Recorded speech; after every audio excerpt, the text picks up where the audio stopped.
Well, good morning and welcome to Frankly Speaking here on WYDC TV Big Fox. I'm your host, Frank Acom, and we are broadcasting live from the Hesselson studio here on historic Market Street. I hope you had a great time, maybe at Glass Fest over the weekend or just a nice Memorial Day. We've got a lot of catching up to do, a lot to cover, and I hope that you'll be a part of it. You see the number on the bottom of your screen. You can reach out at any time. Let's go to some viewer comments after Friday's broadcast. Great interview with Joe. Thank you. Well, thank you. Joe Sempolinski, former congressman, current assemblyman, was on the program on Friday. Always informative when Joe is on. If you missed it, it is on currently up on YouTube. Comment from Rick. This was on Sunday, so Sunday afternoon.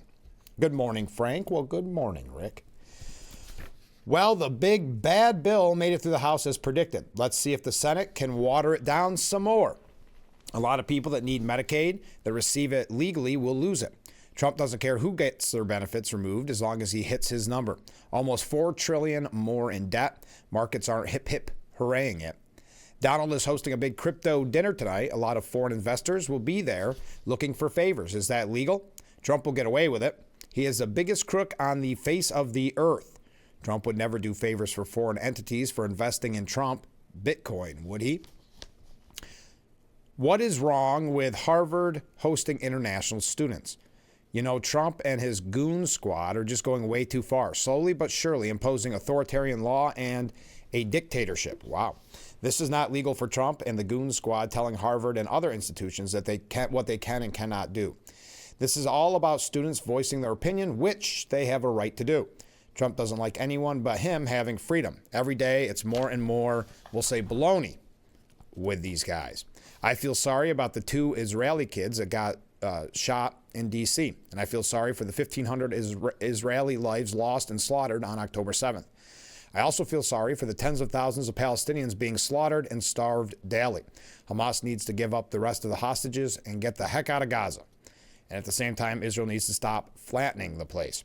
I can't believe the world lets this blank go on. I haven't watched any news yet this morning. I'm almost scared to. That was Rick. Thank you, Rick. Comment from a different viewer. As President Trump delivered his address to West Point graduates, I could have almost cried from relief that our great and sovereign country is finally back on track again under his leadership. Thank you very much for the comments. All right, a couple breaking stories on a sad note. I believe it was Saturday or Sunday evening that we learned that Duck Dynasty star Phil Robertson had passed away at the age of 79. Now, he had been dealing with a lengthy health battle and Alzheimer's disease. So according to Phil's daughter-in-law, Corey, thank you for the love and prayers of so many whose lives have been impacted by his life, saved by grace, by his bold faith, and by his desire to tell everyone who would listen the good news of Jesus. We know so many of you love him and have been impacted by his life. We're having a private service for now, but we'll share details soon about a public celebration of his life. Now, Phil Robertson was the gray beard-covered face of Duck Dynasty with the A&E reality show, premiered all the way back in 2012 until it ran until 2017. The show was a massive must-watch hit right out of the gate. It was a fun program. I remember everyone talking about it at the time. It was the most watched nonfiction cable series in the history of America. They loved the Robertson clan. His granddaughter, Sadie, who is also one of the stars of the program, tweeted out yesterday, "Therefore, if anyone is in Christ, he is a new creation. The old has passed away. Behold, the new has come." 2 Corinthians 5:17. As I was sitting with Pawpaw Phil today, I thought about this verse. He has already experienced this on earth, going from dead to alive by the power of Christ. Looking back at how Phil created the Duck Commander Hunting Company, spearheaded the family onto A&E, the reality star added, "It was his testimony that changed his life, our family's life, and thousands of others. Now he's experiencing it in the fullness, fully alive in Christ, the new has come. She concluded, one of the last things he said to me was, full strength ahead. Amen. Passing away, again, at the age of 79. And, of course, just to show you how really rotten the media can be, Huffington Post took the opportunity of the passing of Phil Robertson to smear Phil Robertson. They see someone that is a conservative, a Christian. And so, of course, the obituary in a far-left outlet like Huffington Post is going to be negative. They smeared Phil Robertson as a spreader of, quote, homophobic hate. Phil Robertson, Duck Dynasty star who spread homophobic hate, dead at 79, read the headline. That was the headline. They accused Robertson of having, quote, stirred controversy with his anti-gay rhetoric. The article goes on to cite the Duck Dynasty star describing, quote, homosexual behavior as a sin. It also mentions Robertson publicly backing President Trump in the 2020 and 2024 election, as well as the reality TV personality's support for Senator Ted Cruz. It went on to recall Robertson speaking at a Cruz campaign event where he lamented the left's efforts at, quote, redefining marriage and telling us that marriage is not between a man and a woman, suggesting that sharing these these conventional sentiment is somehow an act of spreading hate. So saying those words to the Huffington Post is spreading hate. Leave it to the Huffington Post to take an opportunity of someone passing to stoke hatred. Now, Reverend Franklin Graham gave a heartfelt tribute to Phil Robertson, saying in a social media post, please join me in praying for Miss Kay and all of the Robertson family as Phil Robertson has passed away. Now he is in the presence of his Lord and Savior. I always appreciated that Phil stood firm with the Word of God and took every opportunity to talk about his faith in Jesus Christ. He and some of his family came to encourage the wounded veterans and their spouses at our Samaritan's Purse operation, Heal Our Patriots program in Alaska back in 2014. And he came to the Billy Graham Library to speak on 2 occasions. There's no question he will be greatly missed. May God especially comfort all of his family during this time. So Phil Robertson passing away at the age of 79. Now, also on some breaking news, this coming in late yesterday, ex-representative, you may remember this name, Charlie Rangel, has passed away at the age of 94. He was a Harlem political institution who spent his life in public service, from the Korean War to becoming the first African-American to chair the influential House Ways and Means Committee. His influence could still be felt today, said Hakeem Jeffries. The Lion of Lenox Avenue was a transformational force of nature, Hakeem Jeffries wrote on X. Harlem, New York City, and America are better today because of his service. May he forever rest in power. Now, Rangel was first elected to Congress all the way back in 1970. During his tenure, Rangel was part of the Gang of Four, a legendary political coalition from Harlem. It was former Mayor David Dinkins, former Manhattan Bureau President Percy Sutton, and former State Senator Basil Patterson was the Gang of Four. The City College of New York and Harlem, which named its School of Public Service after Rangel, posted a statement online announcing his death on Memorial Day and deeming him a champion for Big Apple constituents. Quote, he served for 23 terms in the House of Representatives and was cited as the most effective lawmaker in Congress, leading all of his colleagues in passing legislation. Rangel's illustrious career was tarnished by ethics scandals, if you recall at the time, and accusations reported by, in this case, the New York Post. Rangel had owned a beachfront village in a sunny Dominican Republic resort, but failed to report his income from it. That expose included an infamous front page photo of Rangel sleeping while basking in the sun, if you remember that infamous, I guess you'll say, picture. A House panel convicted Rangel on ethics charges after a 2-year investigation found he repeatedly broke rules, dodged taxes, concealed assets, and misused his position to raise money for the City College Center that bears his name. Despite his pleas for leniency at the time, his House colleagues overwhelmingly voted to censor him, a rare step only taken 28 times in the legislative body's more than 200 years. The move involves a public vote of condemnation by the chamber, although those censured keep all of their powers as House members. He eventually retired from Congress, and this is hard to believe, back in 2017. Former Governor Andrew Cuomo characterized Rangel as a giant in every sense. Oh, wow, I'm missing all these waves coming in. Governor Hochul has declared flags to fly at half-mast, saying Charlie was a powerful voice in government and politics. And we remember him today for not only leading his life as a public servant of this great state, but also for his dedicated service to our military in the Korean War. A fierce advocate for equal opportunity and a voice for Harlem, Representative Rangel's legacy shows us what we can accomplish as determined legislators. My thoughts are with all who loved him. There you are, Charlie Rangel passing away at the age of 94. We have some other breaking stories that we will get to during the program, not just on the national level, but also at the state level that we'll be talking about here in just a little bit. And later on in the program, we're going to be hearing from the World Heritage Student Exchange Program. Our friend Elisa is going to be joining us. She was on last week to tell us about Miss Colonial Days, which is not too late to register. But now she's going to be telling us about World Heritage Student Exchanges, about foreign exchange students and how you can get a student for next year's school year. Now is the time to plan ahead on that. We're also going to hear from student Emma Lamontagne.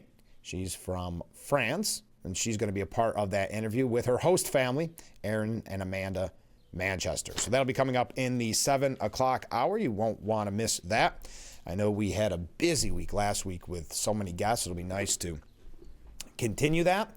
I believe we have a few guests lined up for this week that you're really going to enjoy. We've got other breaking stories. When we come back, we are just getting started. It feels good to be back after a long weekend. Thanks for joining us. Stay with us. This is Frankly Speaking here on WYDC TV, Big Fox. The Frankly Speaking Roof Cam, brought to you by Boss Security in Horseheads. Contact them today for all your business and home security needs. We are back, broadcasting live from the Hesselson studio. We've got a comment from Mark. Well, good morning, Mark. I see Trump wants to stop Harvard from recruiting foreign students as they make up 31% of their student body. Yes, we are going to talk a little bit about that.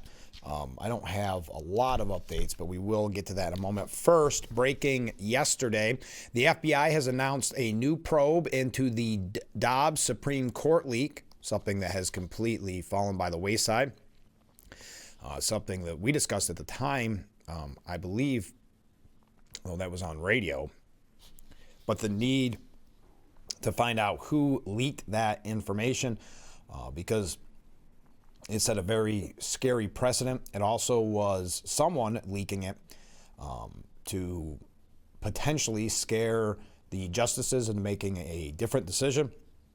Also, there's a new probe by the FBI into the White House cocaine incident. The FBI will launch new probes into the 2023 discovery of cocaine at the White House during President Joe Biden's term, and the 2022 leak of the Supreme Court's draft opinion overturning Roe v. Wade. Dan Bongino, a right-wing, how do you like that? A right-wing, this is how Reuters words it, a right-wing podcaster turned FBI deputy director made the announcement on X. I will add that he was on actual traditional radio, not just a podcaster. The discovery of a small bag of cocaine in a cubby near the entrance of the West Wing 2 years ago drew excited commentary from Republicans, including then Republican presidential candidate Donald Trump, who said it was implausible that drugs could belong to anyone beyond Biden and his son Hunter, even though the Biden family was away from Washington at the time. A White House spokesperson said that the allegations were incredibly irresponsible. The publication of the Supreme Court's opinion ending the constitutional right to abortion in Politico on May 2nd, 2022, provoked condemnation from Trump, who called the source of the leak slime and demanded that the journalists involved be imprisoned until they revealed who it was. Previous investigations into both cases by the Secret Service and the Supreme Court ended without identifying who was responsible for the cocaine or for the leak. Bongino has previously alleged, without presenting any evidence, that he was in touch with whistleblowers who told him they were suspicious that evidence from the White House cocaine bag could match a member of the inner Biden circle.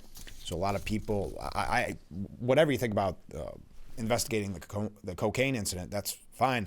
But I think the Dobbs leak is very important to get to the bottom of that because it did set such a scary precedent and also was done in a way to intimidate justices. Now, it did not work, but you can see where this could be misused in the future. Also, we're not going to talk about this too much, but this is making the rounds this morning in the news cycle where Emmanuel Macron got shoved in the face, I guess you could say, by his wife, Brigitte. Brigitte appearing to forcefully shove the face of her husband, French President Emmanuel Macron, as they arrived in Vietnam. The shocking moment was just the latest in a relationship that has been fraught with scandal. If you're not familiar, the head of the state was just 15 years old, the age of consent in France, in 1993 when he met Brigitte, a 39-year-old high school teacher, at the school that Macron was attending. He preferred spending his time talking with the teachers rather than his classmates. It was reported at the time. Brigitte's family found out about the affair in the summer of 1994 after they caught the two of them sunbathing around the pool at the home of the teacher's aging parents, according to a biography of France's First Lady. Now, we don't have to go through all of this, but the video shows very clearly a shocked Emmanuel Macron as he just gets shoved in the face as the door is opening, and then he has to turn around and start waving as if nothing happened. I'm sure hoping very much that it was not caught on camera, but it was caught on camera. So there's nothing more to report on than just that. In a statement, Emmanuel tried to downplay the incident with Brigitte, saying he was squabbling and rather joking with his wife, adding everyone needs to, quote, calm down, end quote. All right. There is absolutely no way to segue into this story from those stories that I brought to you, but I know that we have some hot dog eating contest fans out there. This became quite a hot topic on last year's program for some reason, and it received a lot of comments. Well, Joey Chestnut revealed yesterday if he expects to compete at Nathan's hot dog eating contest. Now, Chestnut says he would want to come back, but he doesn't expect to get a call to return to the Nathan's famous hot dog eating contest. If they came back with a similar terms we were talking about last year, I would definitely consider it. I'd work with them to make sure there weren't any conflicts with other sponsors. But honestly, I don't think they want to go down that route. And yeah, it's a bummer. I love that contest. Now, in full disclosure, I had the pleasure of interviewing, I think, Joey, at least two times, maybe three times, after his historic wins.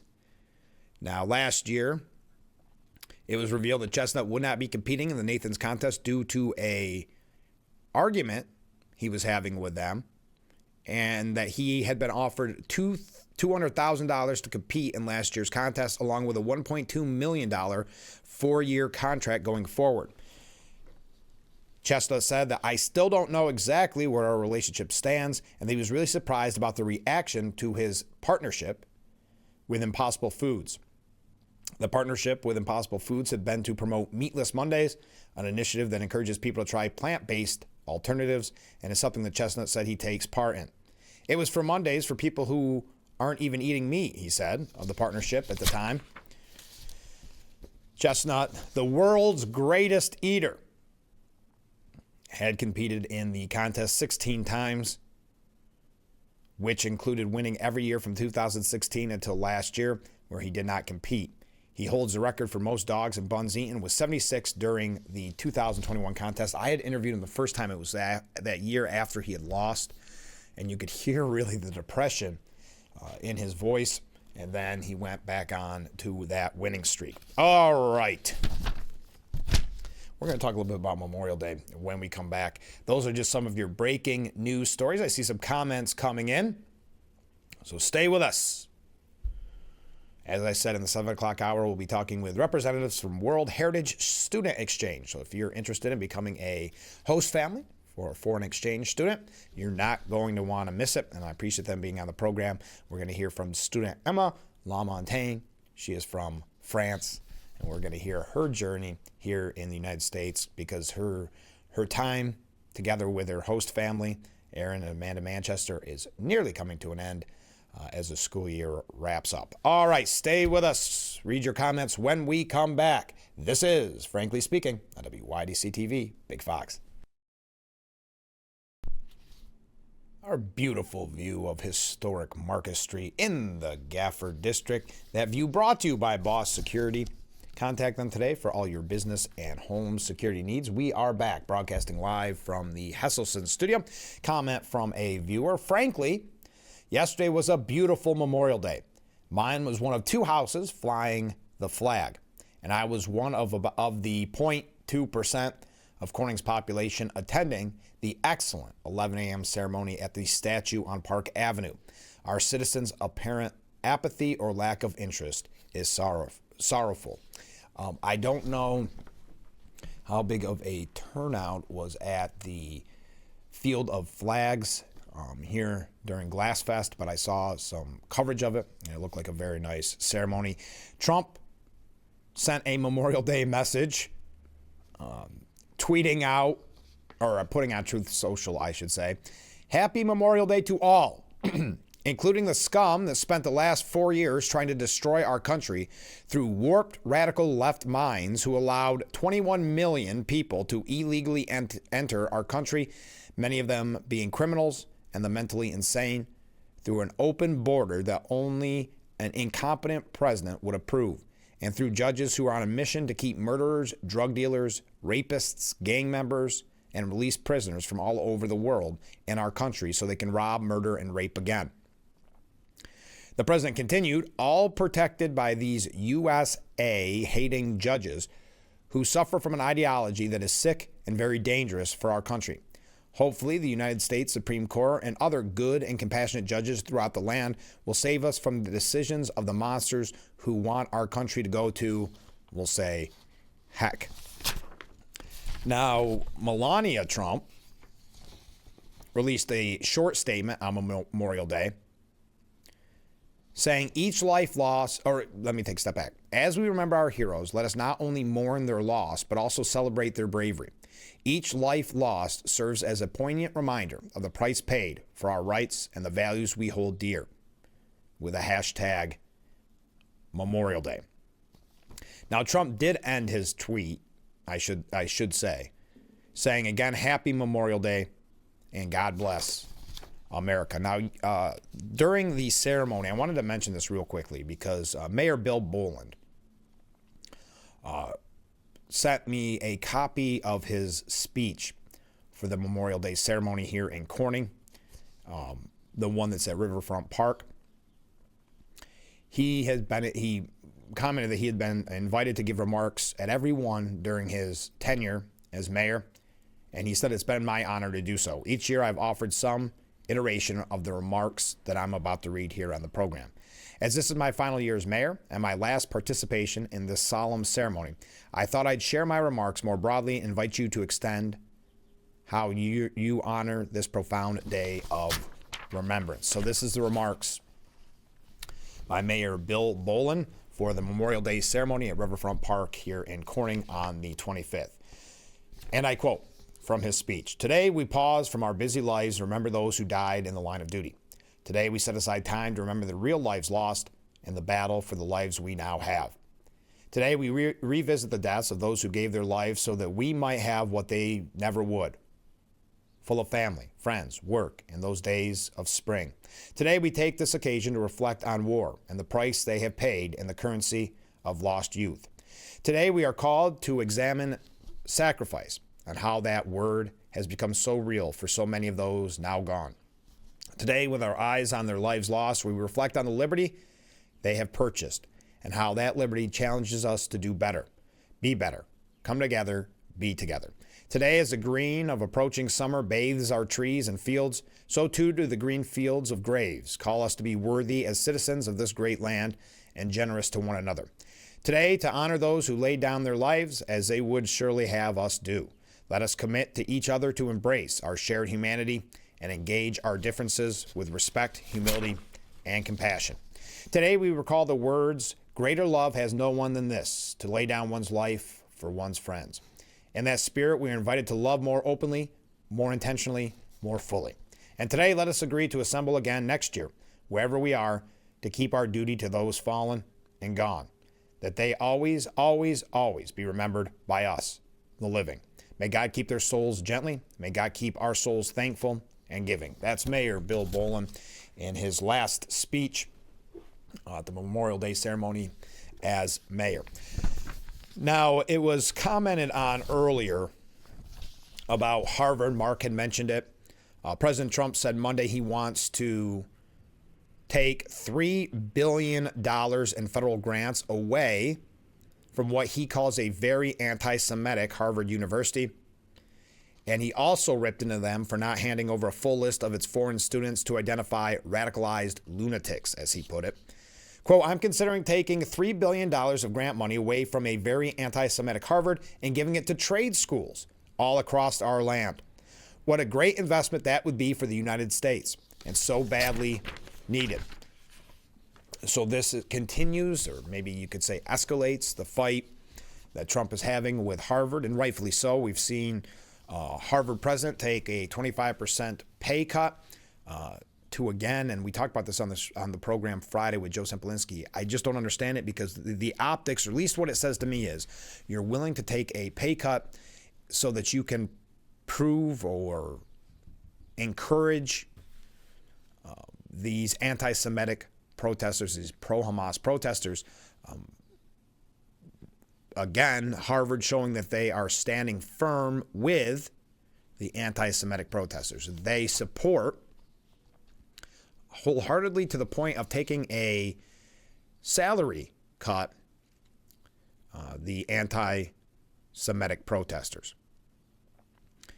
"We are still waiting for the foreign student list from Harvard so that we can determine, after a ridiculous expenditure of billions of dollars, how many radicalized lunatics, troublemakers, all should not be let back into our country," he tweeted. Harvard is very slow in the presentation of these documents, and probably for good reason.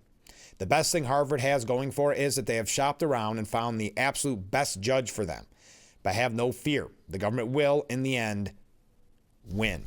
So we will be watching that fight closely. Now, Harvard law professor Lawrence Tribe was on MSNBC yesterday, getting that lucrative spot during Memorial Day. He was asked by host Lawrence O'Donnell, "What is your response to Donald Trump's latest attack?" Tribe said, "Well, it's really hard to know where to begin. He's obviously unhinged. He has no idea what he's talking about. He just thinks that slinging around, frankly, we'll say baloney, about the people at Harvard and other institutions will somehow substitute for taking the law into account.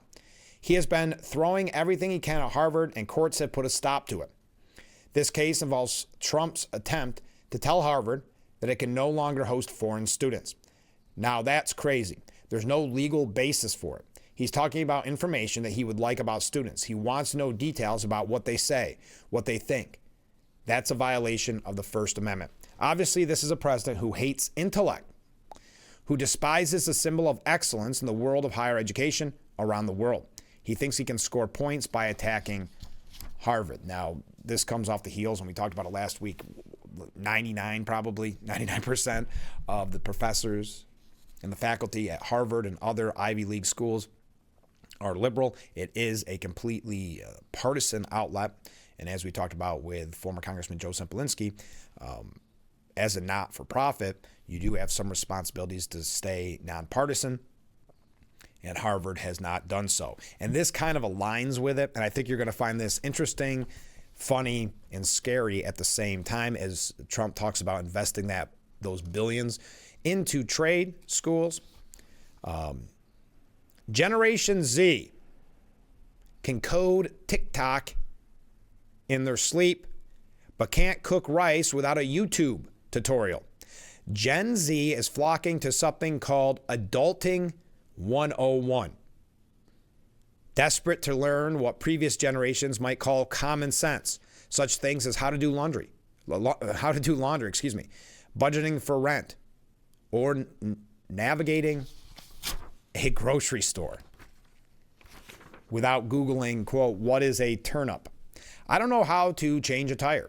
I don't have a car at all. I don't know how to sew. I don't know how to do a lot of things other than cooking, admitted Eldhen Garcia, a freshman at Canada's Toronto Metropolitan University. I think it's so important that children are taught financial literacy. A lot of stuff involves money. That is true. A lot of stuff does involve money. He's not alone. Canadian colleges like the University of Waterloo are stepping in to teach the basics with online toolkits like Adulting 101, which covers everything from healthy relationships to how not to set your kitchen on fire. There's a lot of things that are missed in education about when you actually become an adult, echoed Bella Hudson, a third-year TMU student. I do wish they had classes that taught how to manage yourself and manage your life. What's cooking is a cultural reckoning, according to Jean Twenge, a psychology professor at San Diego State University and author of Generations. Today's 20-somethings are hitting adulthood with empty toolboxes. Kids are growing up less independent. They're less likely to learn how to do adult things as high school students when they get to university, and they still don't know. We send them off to adulthood without skills. If they're not learning how to make decisions on their own and solve problems, that can be challenging. Twenge blames helicopter parenting and extended adolescence, made worse by rising number of young adults living with mom and dad. Quote, you are just more likely to be financially dependent on your parents for longer. New York City high schools are failing their students, not academically, but practically. New York City 10th grader Zach Littner wrote in a post to the Post on Monday, until the 60s, New York City high schoolers learned to cook, clean, and sew as part of their standard curriculum. In 2025, they'd be lucky if they knew how to do their laundry.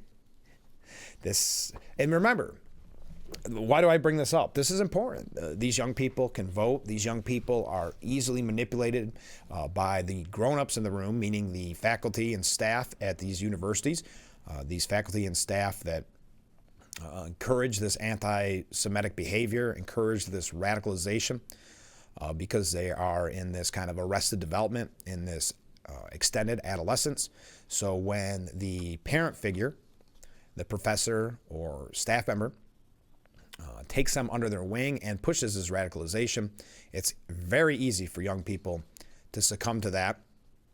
But now they are not prepared, coming from their own mouth, they're not prepared for adulthood.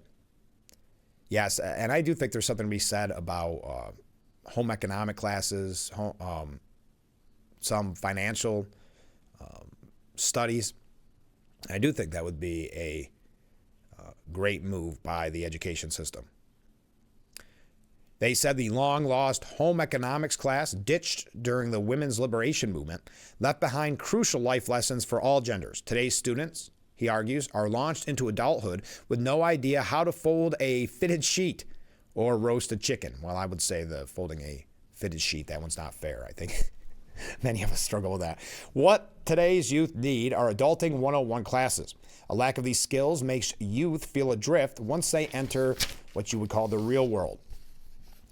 What you're experiencing is normal. A lot of your peers are going through the same thing at the same time, she told students like Garcia. And while she supports universities offering help, Twenge says the real fix starts earlier. Limiting kids' freedoms and not teaching them practical skills is doing them a disservice. Because whether it's interest rates or ironing a shirt, ignorance isn't bliss, it's expensive. I thought you'd find that very interesting on the heels of so much about the education system. We've got a few things here about Biden. Has anybody read the book Original Sin in this audience? If so, I would like to know what you think.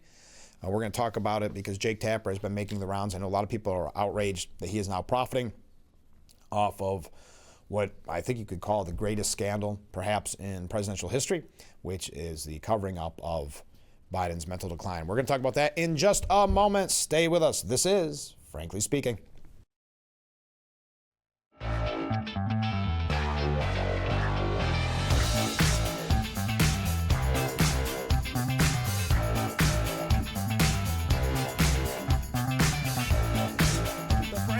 Oops, there we go. The Frankly Speaking Roof Cam, brought to you by Boss Security in Horseheads. Contact them today for all your business and home security needs. We are back broadcasting live from the Hesselson studio here on Marcus Street in Corning.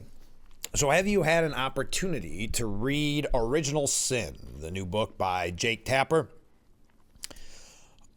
He's been making the rounds, being interviewed, people calling him out, and rightfully so, for his lack of coverage. Now, his whole excuse has been humility, and I know I should have done more.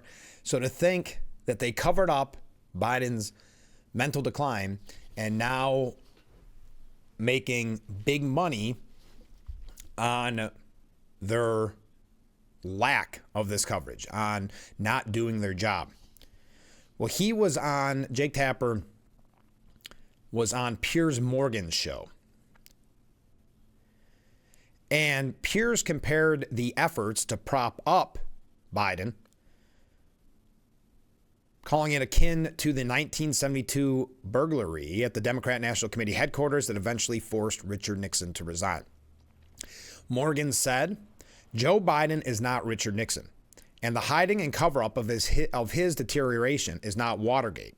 I'm not entirely sure I agree, Jake, with that conclusion. So it was actually Jake, who compared it to Watergate. Jake Tapper noted that he considers the Biden health cover-up an entirely separate scandal from Watergate, but a scandal nonetheless. But I see, here's the problem.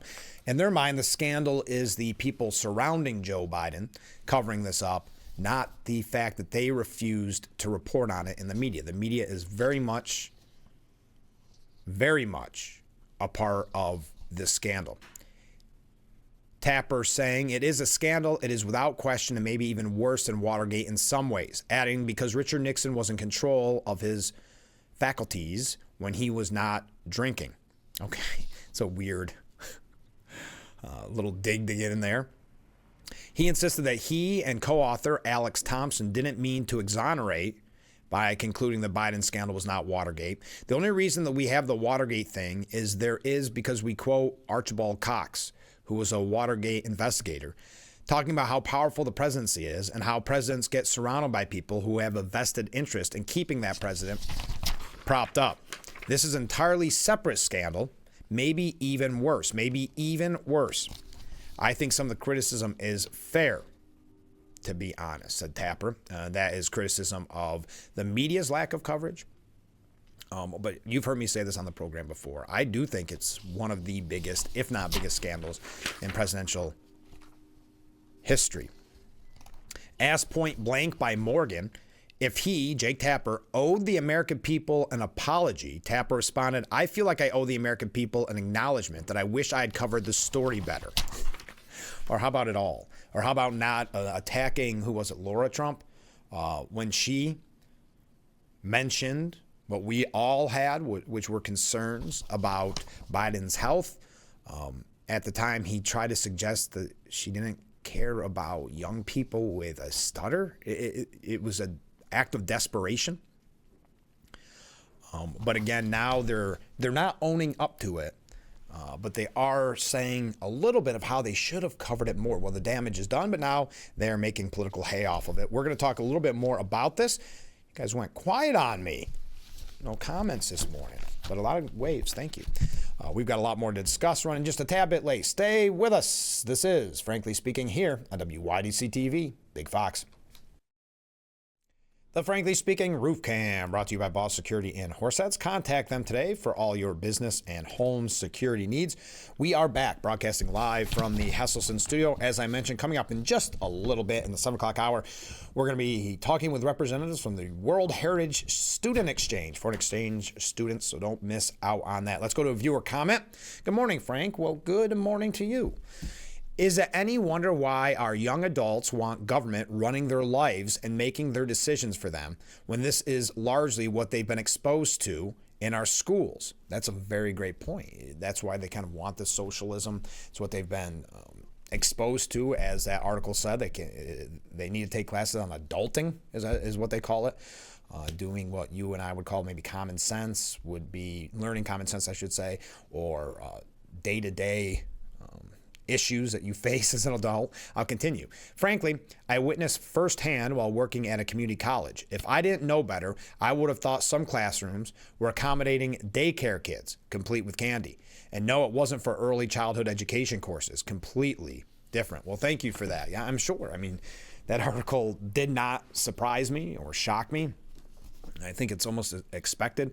But there is a vested interest by the political people to keep these kids. This kind of arrested development, as it's called, to keep them in need of government help, support, or making them rely on their professors who have radicalized them in so many instances. So you raise a very good point. Thank you for sending that message in. Back to the book Original Sin. We learned that Joe Biden's aides were willing to do, quote, undemocratic things to cover up the former president's mental decline and keep him in power for another 4 years.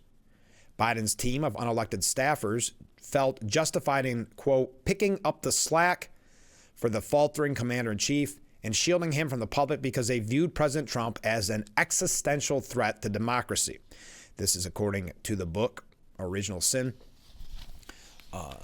So a threat to do undemocratic things. Think about that statement. Undemocratic things to save, in their mind, democracy. Interesting. Quote, who would have been running the White House in a second Biden term? Asked Shannon Bream from Fox News, asking the co-author, Alex Thompson, after knowing that he quoted a longtime Biden aide in the book, quote, basically admitting he shouldn't be running again. Well, this person went on to say that when you're voting for a president, you're voting for the aides around him, the author said. But these aides were not even Senate-confirmed aides. These are White House aides. They were unelected people. That's when Bream highlighted a passage from Thompson's book where one anonymous aide argued Biden, quote, just had to win, and then he could disappear for 4 years. He'd only have to show proof of life every once in a while. His aides could pick up the slack. Because we learned that they were talking about even putting him in a wheelchair if he won a second term. But they knew they couldn't do that beforehand because of the optics. If you believe, and I think a lot of these people do sincerely believe that Donald Trump was and is an existential threat to democracy, you can rationalize anything, including sometimes doing undemocratic things, which I think is what the person is talking about, said Thompson. So to protect democracy, because they have this unhinged feeling that Trump is a threat to democracy, you do undemocratic things.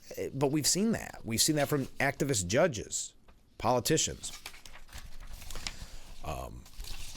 In his book, Thompson referred to the small group of people in Biden's inner circle running the White House as the Politburo, knowing that the term was also used by some within the administration.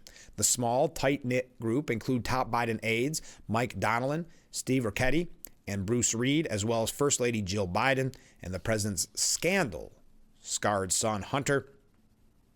That group was they were the ultimate decision makers. We're going to talk a little bit more about this. I don't want to get too much into it, but we do have to take another short break. Man, this program is going quickly this morning. It seems like we just started, and here we are wrapping up our number one. So stay with us. This is Frankly Speaking here on WYDC TV. Big Fox. We'll be right back.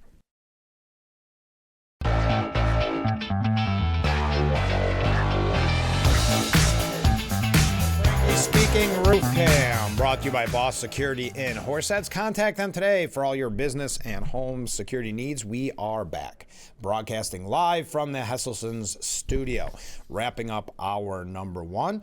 Wrapping up on the note that we just talked about, the former Biden aide admitted the staff felt justified doing undemocratic things to stop existential threat Donald Trump. That's according to Alex Thompson, who was on Fox News. Ex-Obama aide and co-host of Pod Save America, admitted to Jon Stewart that he withheld his concerns about President Biden's physical decline during the 2024 campaign. This is John Lovett. He told Stewart that his fellow Pod Save America host, Jon Favreau, that he didn't want to publicly voice his concern over Biden's declining health because he wanted him to blanking win. I remember feeling I want to talk about this as a huge liability. To talk about this is something Joe Biden can overcome, but I'm not going to do that. I think Joe Biden must drop out. He is too old to be president. Because I didn't want he should have said that is what he's saying. I think Joe Biden must drop out. He is too old to be president. Why didn't he say that? Because I didn't know exactly what was going on behind the scenes.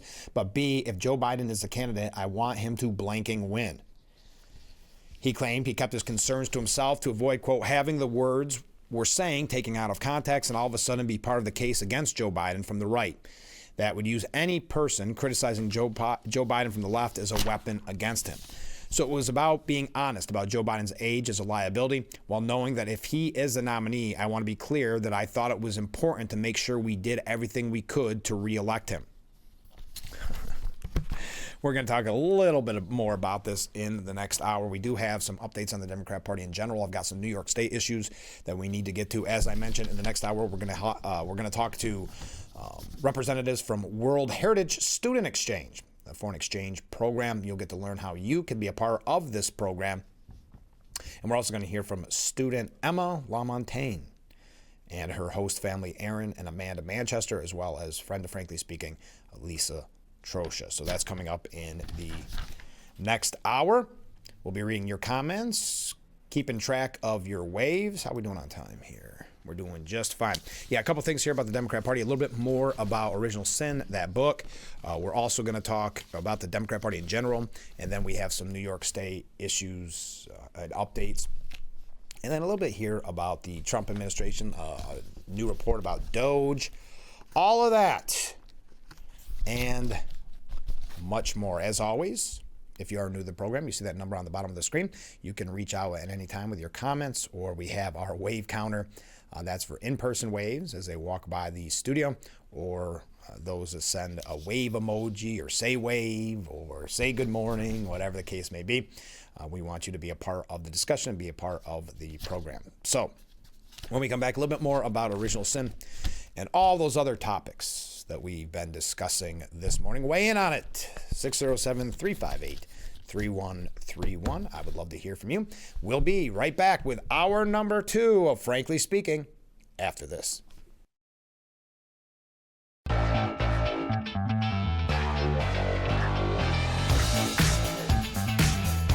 Welcome to hour number 2 of Frankly Speaking here on WYDC TV Big Fox. I am your host, Frank Acom. We are broadcasting live from the Hesselson studio here on Market Street in Corning.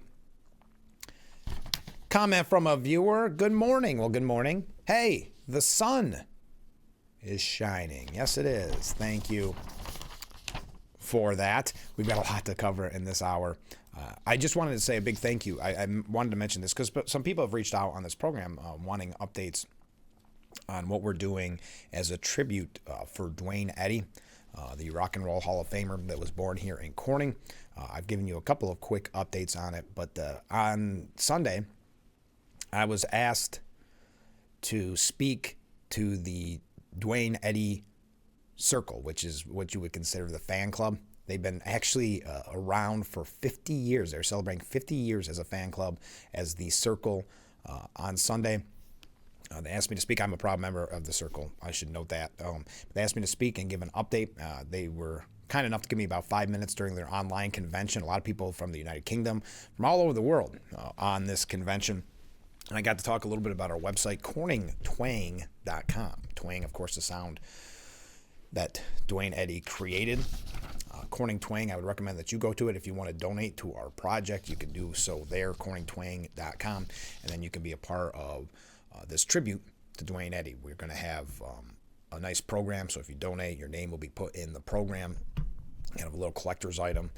We're going to hopefully raise enough, not just to pay for the marker, which needs to be paid for, but also perhaps to get some entertainment around the event. It is going to be later, kind of early fall. I'm going to get you all those details to anybody who want to attend the unveiling of the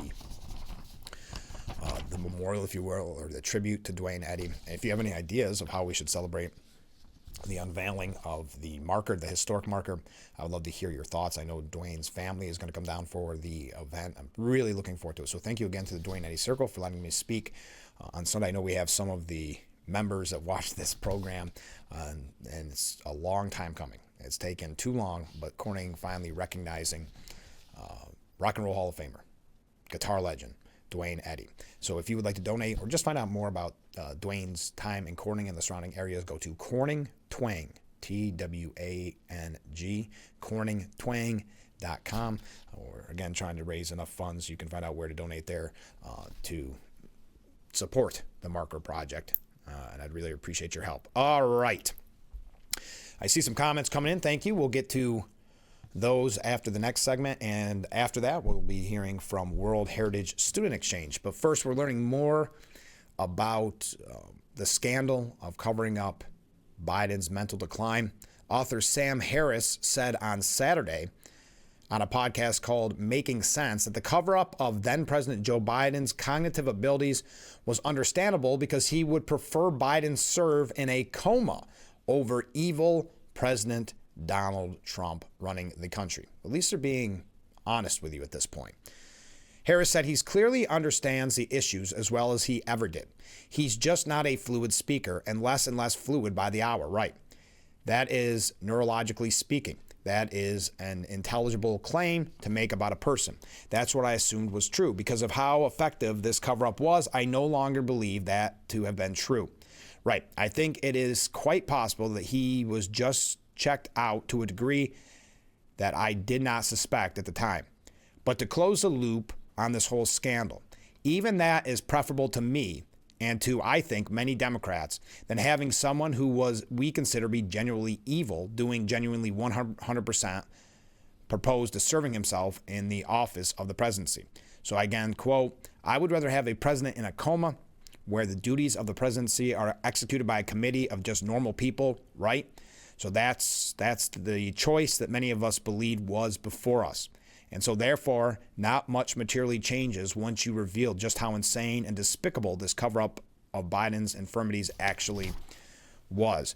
James Carville, over the weekend, said that former President Joe Biden is one of the most tragic figures in modern American history because he refused to withdraw early enough from the election. So they keep putting the blame on Biden. Now, keep in mind, if you're surrounded by yes men and women, and they all tell you you're sharp as a tack, like Chuck Schumer said on numerous media outlets, numerous media outlets, why would Biden ever consider dropping out if he is being propped up? I mean, to blame Biden for the cover-up when it is people like James Carville, it's the people on the left, and then specifically in the media that cover this up that are to blame. But this is what James Carville had to say. I cannot begin to express how tragic this is. He's one of the most accomplished Americans since World War II.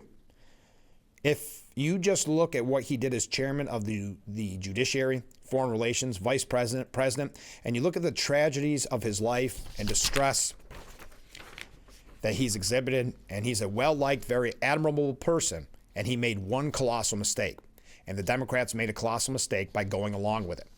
And that is staying in the race until July 21st, 2024. And it breaks my heart. It's just so sad. Joe Biden on New Year's Day of 2024 stood as a titan of modern American history. He's a man that deserved everything that we could give him other than re-election. We pretty much know the parameters of what happened, but there's plenty of specifics left. It's pretty much the saddest blanking thing you could imagine. So from a titan to, I guess, a pariah. But this is kind of the beginning, according to the Washington Post in a way, or the Atlantic, of an upcoming Democratic civil war by Jonathan Chait, saying that the civil war was broken out among the Democrat wonks because they can't agree on an agenda. They can't agree. Well, it's kind of like, and I've talked about this numerous times, but it's kind of like when the quote unquote powers that be in the Republican Party kept telling us the only way we can win is with more moderates. And they said, no, the only way we can win is with McCain. The only way we can win is with Romney. And then it was kind of the straw that broke the camel's back when we were told that Jeb Bush was the only way to defeat Hillary Clinton. And I think the average Republican said enough is enough. I think the Democrat Party is going through that a little bit here as you see the popularity of AOC and Bernie Sanders rise. You see this kind of far left radicalism becoming more mainstream. Now, many think, and I think rightfully so, that is a losing strategy. That is what cost them in November, but others think that they need to become more radical. Now they're struggling with the debate over their buzzwords. We talked about this a little bit last week, but the Washington Post did quite a lengthy piece on it, saying maybe it's using the words oligarchs instead of rich people, or referring to people experiencing food insecurities rather than Americans going hungry, or equity in place of equality, or justice-involved populations instead of prisoners. I forgot that was one. Justice-involved populations. That is the official left term for prisoners. As Democrats wrestle with who to be in the era of President Trump, a growing group of party members, especially centrists, are reviving the argument that Democrats need to rethink the words they use to talk with the voters whose trust they need to regain. They contend that liberal candidates too often use language from elite, highly educated circles that suggests the speakers consider themselves smart and virtuous, while casting implied judgment on those who speak more plainly. Hardly a formula for winning people over, they say. Yeah, and this is a part of that kind of lecturing that they did during the campaign, that if you, rightfully so, complained about not being able to put groceries, food on your table because you couldn't afford it under Biden's policies, they laughed, mocked, and ridiculed you, saying that you're just not smart enough to understand the economic numbers because the economy is actually doing really great. Isn't that interesting that it was actually doing really great, they would lecture us, but now that Trump's in office, they're saying the complete opposite, that Trump has ruined the economy. They're so predictable, but I'll continue. They contend that liberal candidates too often use language from elite, highly educated circles that suggests the speaker considers them smart. Okay, that's where we're at.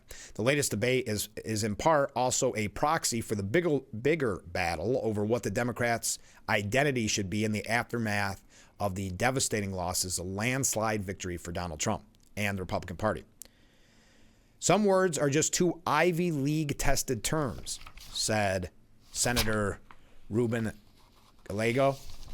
I'm going to, we'll say, make some people mad by saying this, but social equity, why do we say that? Why don't we say we want you to have an even chance? Kentucky Governor Andy Beshear said, I believe that over time, and probably for well-meaning reasons, Democrats have begun to speak like professors and started using advocacy speak that was meant to reduce stigma, but also remove the meaning and emotion behind the words, citing such examples as using substance abuse disorder to refer to addiction. It makes Democrats or candidates using this speech sound like they're not normal. It sounds simple, but what the Democrat Party needs to do is be normal and sound normal. Now, other Democrats and progressives strongly disagree, saying the party's problem can hardly be traced to a few terms that they say are used by activists far more than by actual Democratic politicians. There are good reasons for using non-prejudice language and seeking new ways to be sensitive to those who have suffered discrimination, they say, and only bad reasons for using them. We are simply asking people to consider the language they are using as we move toward shared goals, said Derry Hall, Executive Vice President of Fenton Communications, a progressive communication firm. It is important to acknowledge the human element with populations and to recognize how they identify themselves. Language evolves, it always has. The divides are not clear-cut, but some Democrats are emphasizing a need to embrace centrist, common-sense ideas in plain-spoken ways, while others say the key is to trumpet progressive, inclusive policies that fit the angry populist mood. And we're going to kind of tie this in because AOC has become popular on this progressive wave. Recent years have seen a pattern of progressives embracing new terms that conservatives turn against. Republicans have long excelled at using such politically correct terms as woke, critical race theory, and gender fluid to depict Democrats as being out of touch. Allison Prash, who teaches rhetoric, politics, and culture at the University of Wisconsin, said, honestly, Democrats trip over themselves in an attempt to say exactly the right thing. Republicans maybe aren't so concerned about saying exactly the right thing, so it may appear more authentic to some voters. Republicans have a willingness to paint with very broad brushstrokes, where Democrats are more concerned with articulating multiple perspectives, and because of that, they can be hampered by the words and phrases they utilize. Gallego derided the term Latinx, if you recall that, which avoids the gender binary suggested by Latinos and Latinas as stupid, saying few Hispanics use the term. He also recalled once being told not to describe his own background as poor, but rather as economically disadvantaged. Not every person we meet is going to have the latest update on what the proper terms are. It doesn't make them sexist or homophobic or racist. Maybe they are a little outdated, but they have a good heart. Bashir said liberals in genuine efforts to be more sensitive have drained the power from many words. Saying someone has defeated substance abuse disorder, he said, minimizing the sheer human triumph of beating addiction. Decrying food insecurity fails to convey the tragedy of hungry children. And the list goes on and on. So your thoughts? Now, Elise Slotkin, Democrat from Michigan, said, what's your hat? Was in describing someone wearing a Make America Great Again hat. He was hoping for a Democrat message that would fit onto a cap, she said, and she realized there was no obvious answer. So a voter coming up to her and saying, what's your hat? She recalled speaking to a room full of skeptical Teamsters before the November election. I just said, hey, you blankers, I don't want to hear another blanking word about Donald Trump and what he has done for you. They loved it. To me, that is a different way to enter the room. So this cussing is another thing that they're encouraging here, thinking that you're, I guess, more common if you're cussing and dropping words like oligarch and the like. So this is a bigger problem, a bigger theme in the Democrat Party. This is something we kind of talked about with Joe Sempolinski on Friday and the conversation we had before. So we're going to talk a little bit more about the coming Democratic Civil War, and then a little bit later on we're going to talk with World Heritage Student Exchange representatives. So stay with us. I see a lot of comments coming in. We'll get to those when we return. This is Frankly Speaking here on WYDC TV, Big Fox.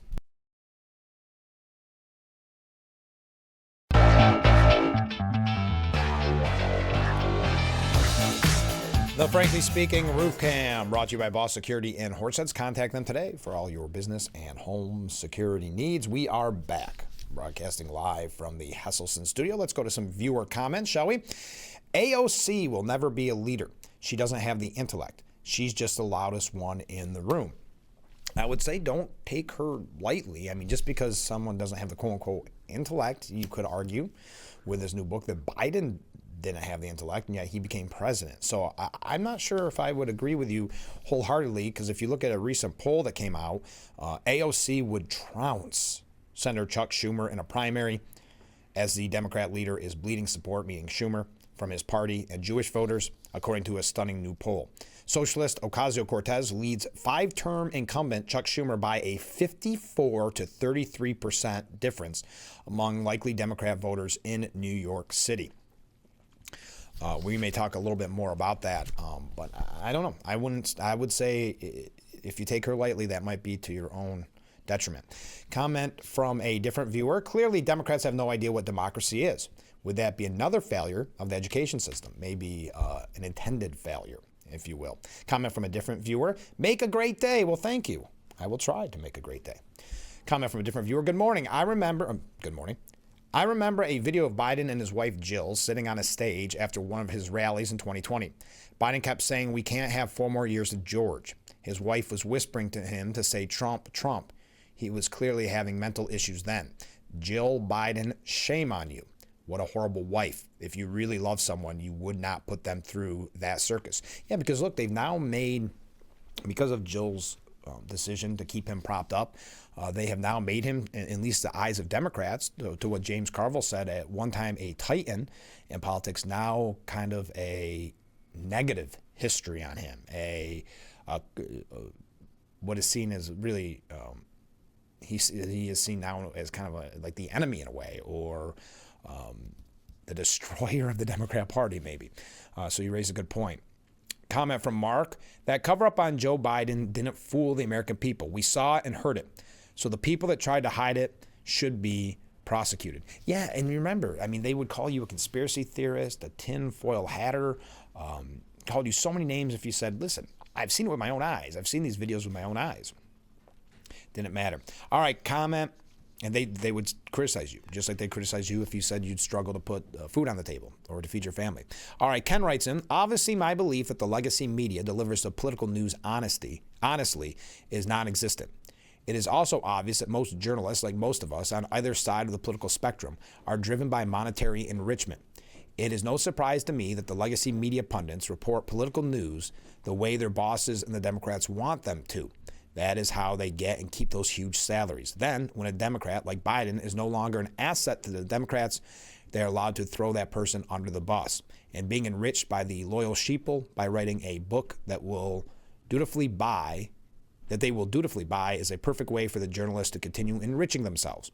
As the only thing Ilhan Omar honestly said, it's all about the Benjamins, baby. Thank you, Ken, for that comment. Yes, to think that they are now releasing a book on what is their failed job, the failed 4 years of not covering, and before really covering Biden's decline. Now Jake Tapper making money off of that.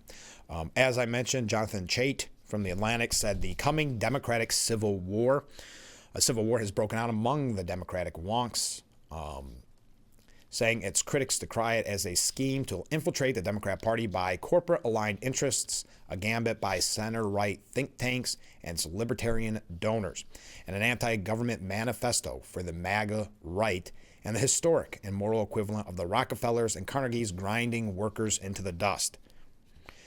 The disputes that tear apart the left tend to involve wrenching, dramatic issues where the human stakes are clear: Gaza, policing, immigration. And so that is more than a little odd that progressive activists, columnists, and academics are now ripping one another into shreds over such seemingly arcane and technical matters as zoning rules, permitting, and the Paperwork Reduction Act. The intensity of the argument suggests that the participants are debating not merely the mechanical details of policy, but the very nature and purpose of the Democrat Party. And in fact, if you look closely beneath the squabbling, that is exactly what they are fighting over. So we're going to talk a little bit more about this, ways that they think that they can perhaps overcome it. But we do have our guests coming in from the World Heritage Student Exchange Program. If you are looking to get a foreign exchange student before next year's school year, now is the time to do it, because you have to go through the paperwork, you have to learn about the process, you have to pick a student, et cetera, et cetera. So that's why you may say, well, it's almost the end of the school year. Yes, we're looking already to help you get an exchange student for next school year. So that's coming up when we return. Please stay with us. This is Frankly Speaking here on WYDC TV, Big Fox.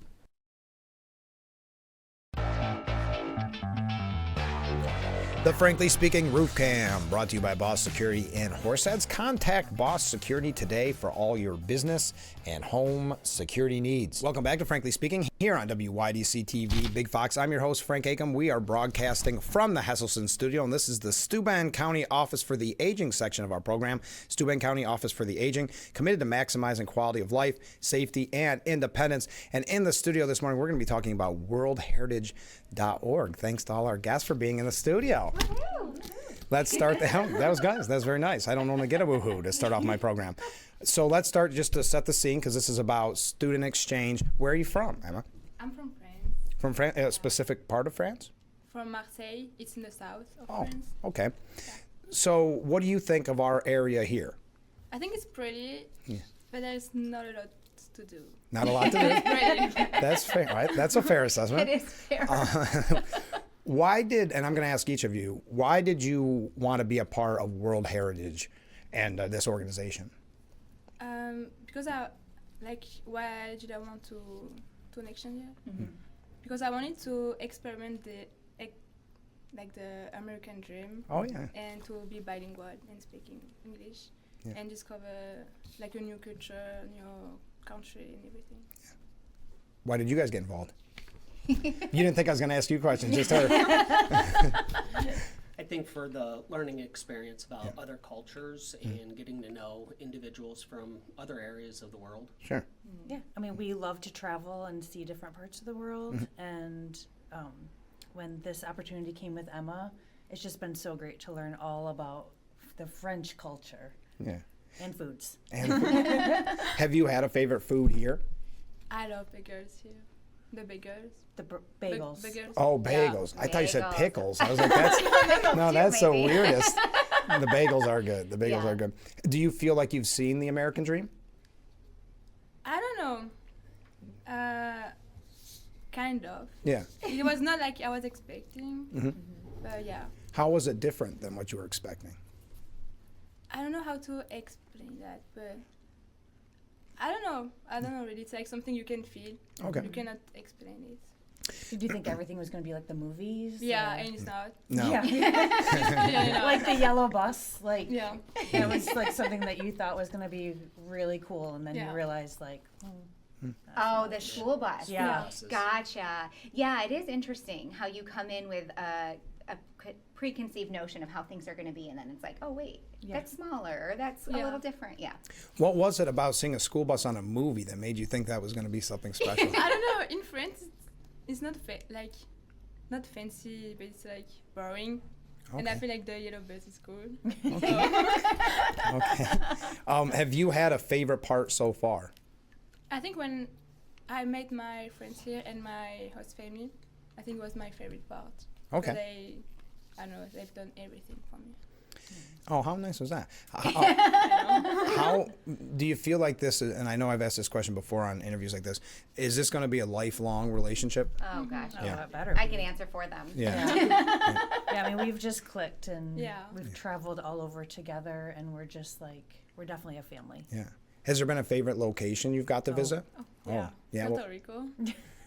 Yeah. I thought No big deal. I know. I thought she was going to say, I thought Hammondsport was beautiful. But no, Puerto Rico, sure. They have been all over. It's Tell on them it. all the places you guys have traveled so far. We went to New York City, Puerto Rico, Canada, Florida. Florida, Wow. Georgia, and Tennessee. Yeah, And no then we're big deal. going That's it? this And- weekend Yeah, we're going to Washington, D.C. in Oh, Baltimore. that's wow. Yeah. Yeah, a lot of traveling. Is there anything Florida? you? Did we say Florida? Yeah. Yeah. Is there anything you want to see before you go? I guess I saw everything I wanted to go. I didn't even know I wanted to go to Puerto Rico. So. Yeah. Yeah. Maybe Wow. Hawaii, but that's Oh, yeah, Hawaii. Oh, maybe geez. next time. Wow. Next okay. time. Yeah. I'm going to be their exchange student Yeah. next year, so Wow. actually. That is wild. Was Yeah. there anything that you missed the most from back home? Probably my family and my friends. Sure. Yeah.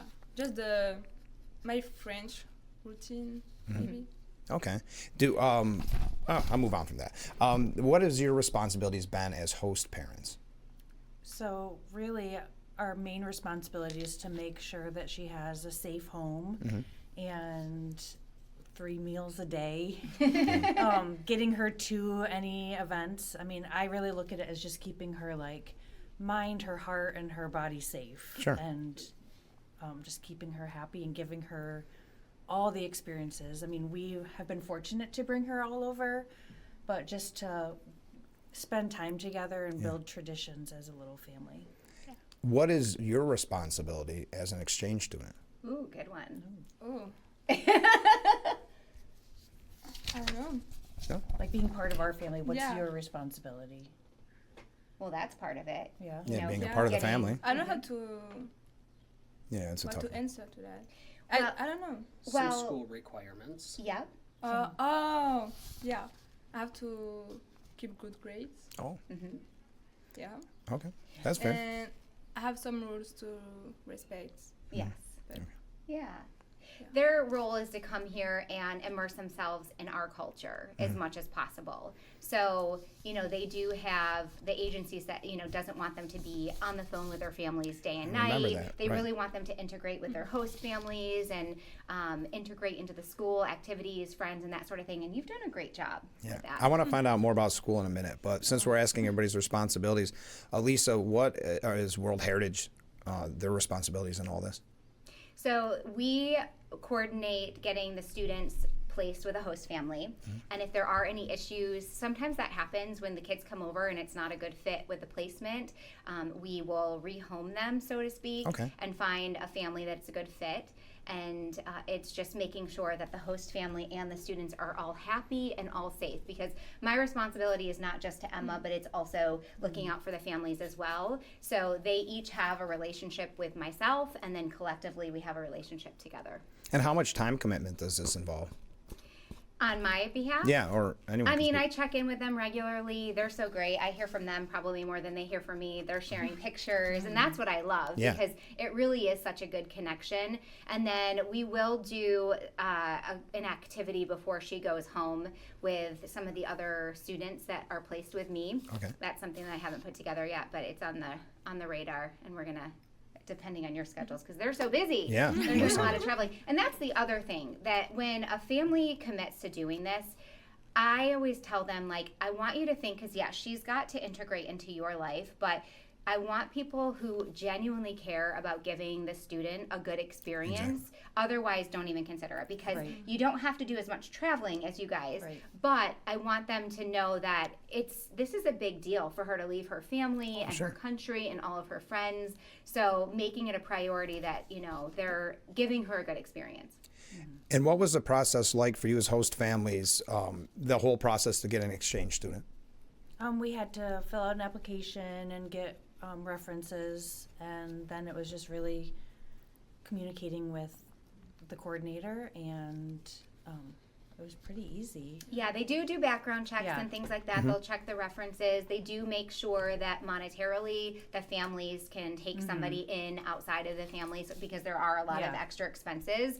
I know we say that it's 3 square meals a day in a safe house. That is unrealistic. It's there very are unrealistic. Yeah, there are a lot of expenses. I mean, I treat my students, and I know that you do, as if they're a part of my family.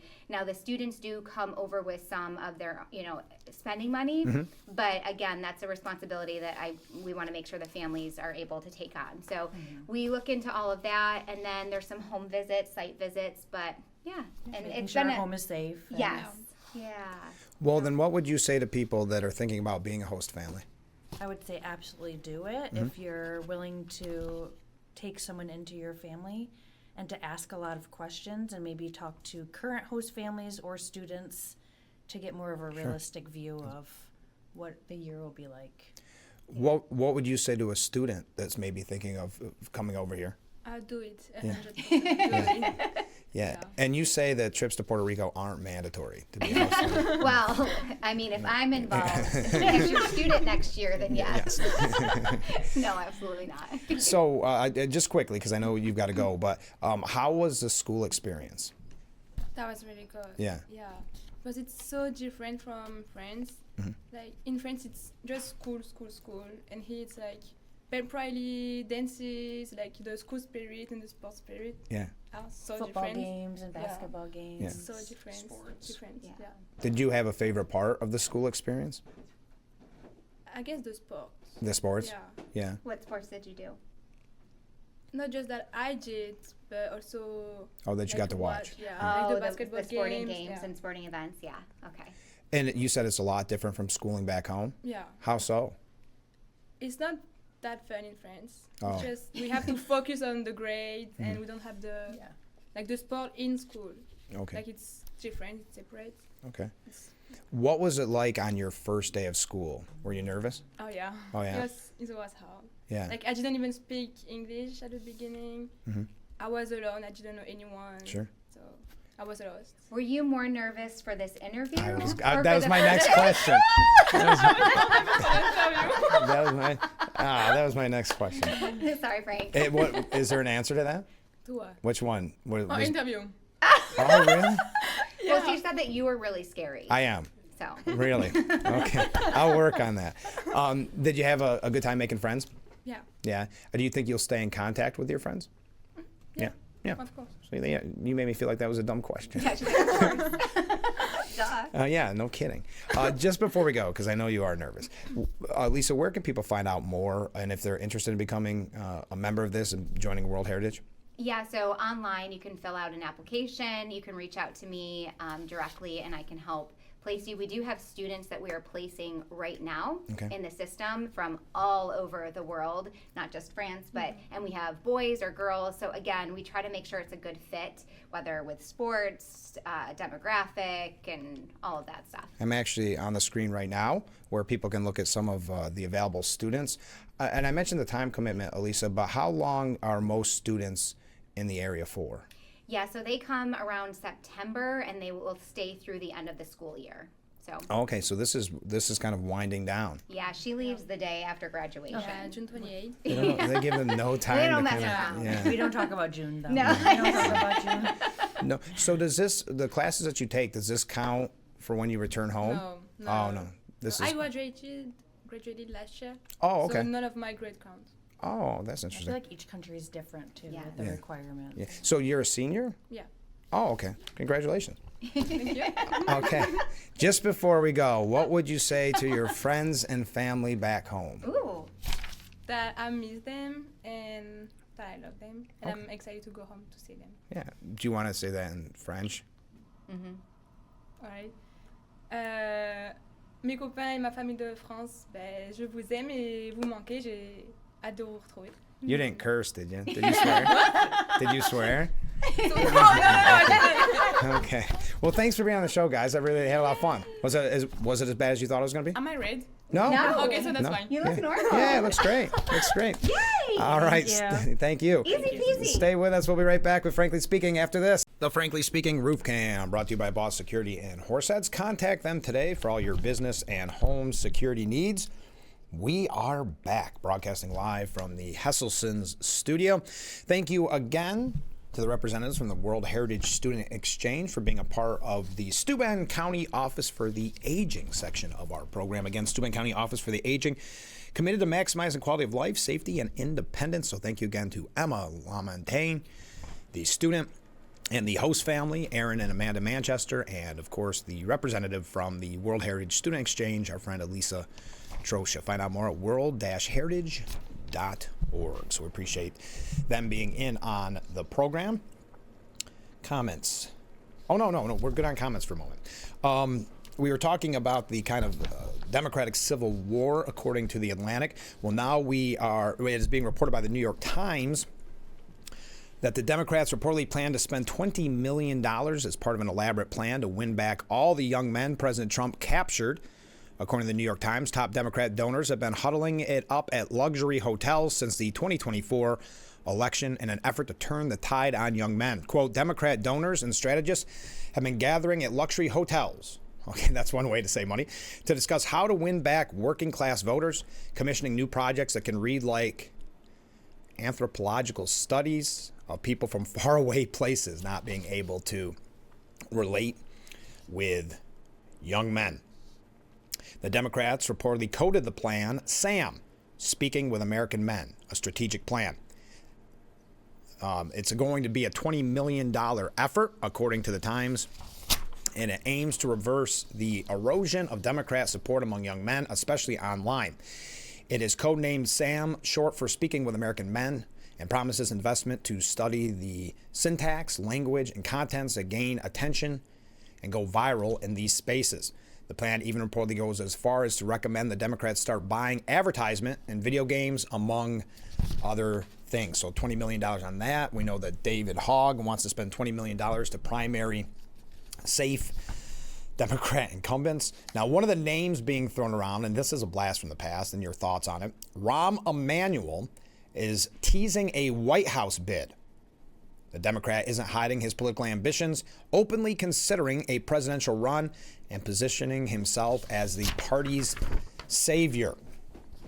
And this is a part of that Democrat Civil War where he believes that the left has gone kind of quote-unquote too crazy, and that the party's brand, the Democrat brand, is now toxic and weak and woke. That's exact quotes from the former congressman. While Emanuel is coy about what he wants next for his political career, he appears to be laying the groundwork for a presidential bid. He will be the headliner at a September fish fry for Democrats in Iowa, where the party's nomination process traditionally starts or started until 2024. The Democrat presidential field is likely to be crowded. Quote, voters will be lucky, Emanuel said. They'll have a real debate, one we didn't have back in 2024. He might also run for governor of Illinois if his friend who currently occupies that office, Democrat Governor J.B. Pritzker, decides not to seek a third term in 2026. Pritzker, a billionaire with a history of self-financing his races, it is being considered running or contemplating a White House bid. I'm not sure what he's running for, but he's running for something, said former Chicago Congressman Luis Gutierrez, who served with Emanuel in the House. He has some of the best political instincts of anyone in the Democrat Party. Now, also a name that has been thrown around for potentially running again, Kamala Harris, though many speculate that she may run for governor of California as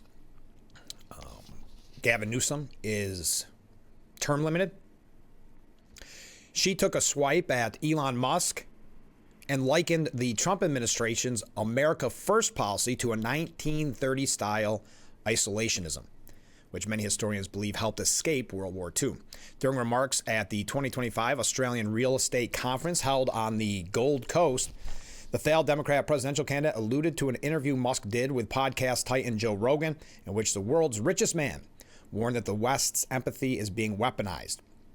Harris said there was someone that is very popular these days, at least in the press, who suggested that it is a sign of weakness of Western civilizations to have empathy. Imagine. No, it's a sign of strength to have some level of curiosity and concern and care about the well-being of others. I'm not going to go through the whole interview that Musk gave. Many people pointing to Harris for making the big mistake of not being on Joe Rogan's show. The former vice president said, I do worry, frankly, about what's happening in the world right now. It's important that we remember the 1930s. It's important that we remember that history has taught us that isolationism does not equal insulation, and the importance of relationships of trust, of the importance of friendships, integrity, and honesty. Wow, is it already? I hear the corning whistle. My goodness.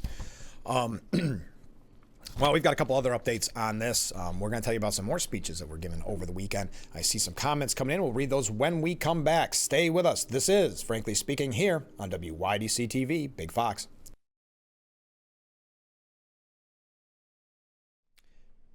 The Frankly Speaking Roof Cam, brought to you by Boss Security in Horseheads. Contact them today for all your business and home security needs. We are back, broadcasting live from the Hesselson studio here on Marcus Street in Corning. Let's go through some viewer comments. So I learned something about your character that I wouldn't have guessed. Emma thinks you're scary. Do tell. That was, I don't think you can blame me 100% for that.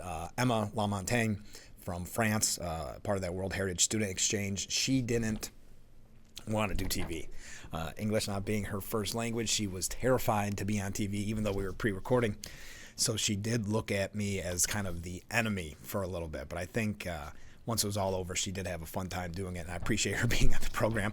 But like many people, not just foreign exchange students, many people are nervous to be on TV, and she was no exception. Another comment, Rahm would be a dangerous candidate. I don't think he's ever quit working for Barack Hussein Obama. Yeah, it doesn't come as a surprise that he's considering running, though. He's been talking about it for quite some time. He's one of those perpetual candidates, if you will. Now, not that her name is being thrown around as a presidential candidate, but Hillary Clinton, according to Carol Markowitz, is back and doing what she does best, trashing women. Hillary Clinton is back. She wants to make sure we know that the basket of the plurables is also sexist. During a conversation at the 92nd Street Y in New York City last month, Clinton was asked if she had any advice for the eventual first female president of the United States. She took the opportunity to take a swipe at Republican women, saying, well, first of all, don't be a handmaiden to the patriarchy, which kind of eliminates every woman on the other side of the aisle except for a very few. Most Republican women are just handmaidens to the patriarchy, just there to support the men, according to her. Would Hillary Clinton ever do such a thing? We know the history there, but I thought this was an interesting point. We don't have time to get to all of it, but Hillary doesn't like when women don't do as they are told. Hillary always took swipe at women, so her latest comments are nothing new. The eventual female president should consider not using women as a punching bag to attain her goals. Thankfully, that president won't be Hillary Clinton. Now, also, we asked the question if the media has learned their lesson, and we all know the answer to that. Of course not. That would actually require some soul searching. But outraged critics blasted longtime 60 Minutes anchor Scott Pelley as angry and unhinged after he delivered a fear-laced tirade against President Trump during a commencement speech in North Carolina. The CBS newscaster warned Wake Forest University's graduating class that, quote, insidious fear has infiltrated schools, businesses, and homes across the nation, leaving America in a state of peril. Quote, your country needs you. The country that has given you so much is calling you. The class of 2025, your country needs you, and it needs you today. This morning, our sacred rule of law is under attack. Journalism is under attack. Universities are under attack. Freedom of speech is under attack. And insidious fear is reaching throughout schools, our businesses, our homes, and into our private thoughts. The fear to speak in America. If our government is, in Lincoln's phrase, of the people, by the people, for the people, then why are we afraid to speak? Ignorance works for power. Power can change the definition of the words we use to describe reality. This is an old playbook, my friends. This is nothing new. One Twitter user said Scott Pelley raged at Trump an angry, unhinged comment address at Wake Forest as he speaks openly and freely in America. The self-important sermonizing propagandist is what passes for a legacy media quote-unquote journalist. Some calling the speech a national disgrace. Others rip Pelley as a hypocrite, pointing out that his network is currently facing a $20 billion lawsuit filed by Trump over how 60 Minutes edited a sit-down interview with then Vice President and failed presidential candidate Kamala Harris last fall. Did Scott Pelley mention that 60 Minutes edited Kamala's campaign interview and they helped her answer questions? Until he does that, his credibility is zero. So no surprise there. Now, Brett Favre, on the other side of the coin, shared a post saying that Netflix is going after him for being an outspoken Trump supporter. And that's one of the reasons when we talked about Phil Robertson passing away over the weekend, why the Huffington Post felt the need to use his passing as a way to take political digs at him because he was an outspoken Trump supporter. Brett Favre appears to believe Netflix is out to get him due to his support of President Trump. The streaming service released its documentary on the Hall of Famer titled Untold, The Fall of Favre. The documentary highlights a scandal, and we know all about it. We don't need to talk about it in depth. Netflix is going after Brett Favre for being an outspoken Trump supporter. We stand with Brett Favre. Haven't you ever noticed that these scandals seem to pop up or again every single time a famous individual vocally supports President Trump? Brett has been under constant attack from the mainstream media and also now today Netflix. Tonight, a new documentary premieres attempting to tarnish his name. We all know that if he wasn't a conservative, this would not be happening right now. Was this a hit documentary because Donald Trump won the 2024 election? That has yet to be determined. With that being said, I support Brett Favre, one of the greats. We got to take a short break and wrap up, so get your last minute comments in, and we will be right back after this. The Frankly Speaking Roof Cam, brought to you by Boss Security in Horseheads. Contact them today for all your business and home security needs. We are back, broadcasting live from the Hesselson studio. A comment from a viewer, Mark. Hey, Mark.